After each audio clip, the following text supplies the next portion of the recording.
Hello everyone, Vince Parks here. I'd like to talk about why I think educated gun owners are the answer instead of stricter gun control laws, including gun bans. I know what you might be thinking. Isn't requiring an education a form of gun control? If you are, you're 100% correct. Depending on which side of the fence you're on, guns are either good or bad.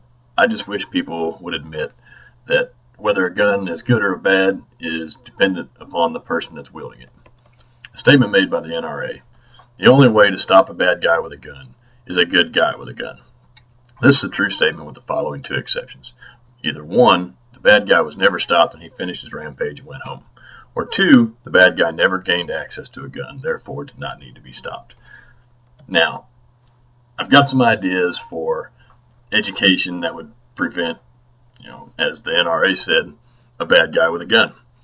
More education for licensed dealers could also prevent the sale of a gun to someone with criminal intent. Pharmacists are required to screen their customers for warning signs before providing the prescription medication. Why shouldn't a gun dealer do the same with a potential customer?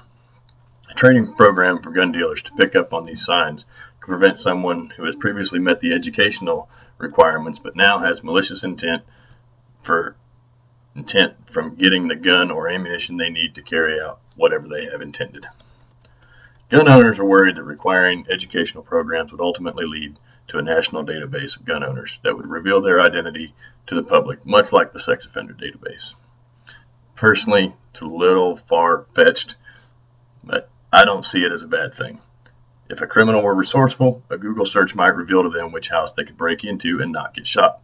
The same search would also tell them that breaking into my house is probably a bad idea. I honestly believe someone unwilling to receive education on firearm safety has no business owning a gun. This is like someone driving a car without a license, or a doctor that hasn't been to medical school. In most states, you do not need a license to buy a gun, but you do need a license to carry one. The states that allow a person to carry a gun require a training program prior to receiving the license. I can only speak for the training required in Texas, but in order to receive a concealed carry handgun license in Texas, you have to complete a pretty extensive list, and it's very time consuming. You have to take an online course, plus you have to go get digital fingerprints taken, and then you have to take a 10-hour training course in person that it has to be, there's two ways around it. You have to be there, you have to be present for the entire course. During that course, there's a written exam plus a proficiency exam. And the proficiency exam requires you to go out and prove to the instructor that, for one, you can safely operate your gun, and two, you can hit the target that you're intending to shoot. Like I said, that's time consuming, but that's the state of Texas's way of making sure that the people legally carrying a gun in their state are familiar with the laws and can safely use a firearm.